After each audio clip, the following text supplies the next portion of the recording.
71437 in the interest of Kamari Greenwood. Please raise your right hand to be sworn, ma'am. You solemnly swear to tell the truth, the whole truth, and nothing but the truth, so help you God? Yes. All right, please state your name and your relationship to the child. Aaron Watts, I'm her mother. All right, and representing State of Texas Attorney General's Office. Leader Sharma for the state, Your Honor.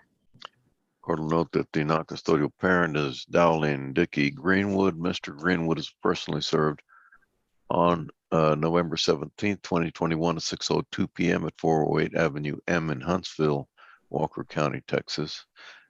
He's not filed an answer or made an appearance. Is that correct, Ms. Sharma? That's correct, Your Honor. All right, we'll proceed by default. Yes, Judge. And the state would also like to admit into evidence states the genetic test results that do not exclude Mr. Dowling as the biological father of the child in this suit.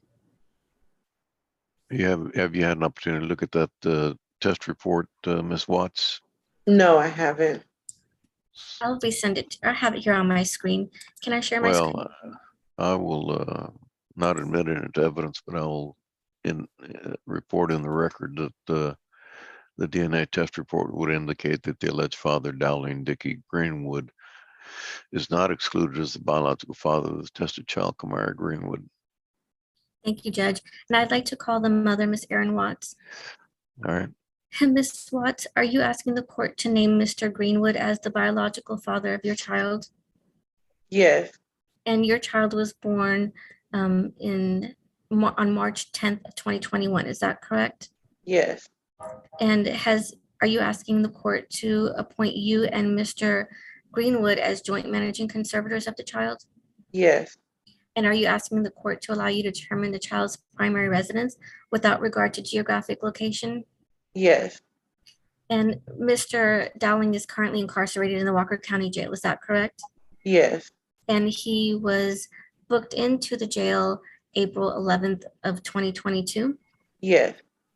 Prior to him being booked into jail, was he a part of the child's life from the time the child was born? No. But are you asking the court to set a standard visitation where he can get to know the child once he's released from jail every other weekend? Yes. And would you like pick up and drop off at your home? No. So do you agree to have pick up and drop off by default at your home? And if you and Mr. Greenwood agree to something else, you would do that? Yes. And with Mr. Greenwood being incarcerated, you understand that we're going to set child support at 0 because he has no income? Yes. And as far as you know, does Mr. Greenwood have any other children? Yes. Would it be safe to say he has 3 other children that he's ordered to pay support on? Yes. And how is your child covered under health insurance at this time? Medicaid. And do you agree to maintain that health insurance for the child? Yes. And do you agree to pay half of any uncovered medical costs? Yes. And you understand the court is going to set $0 as far as cash medical support for the insurance, correct? Yes. And you understand the court is going to set $0 for current child support? Yes. So when your child was born March 10th, 2021, until the day of Mr. Greenwood's booking into jail, April 11th, 2022, has he provided any direct financial support for the child? No. Do you know where he was currently employed before he was incarcerated? He wasn't employed. So you understand that we're going to request back child support based on minimum wage, giving Mr. Greenwood credit for the other 2 children. The other 3 children that he had previously, correct? Yes.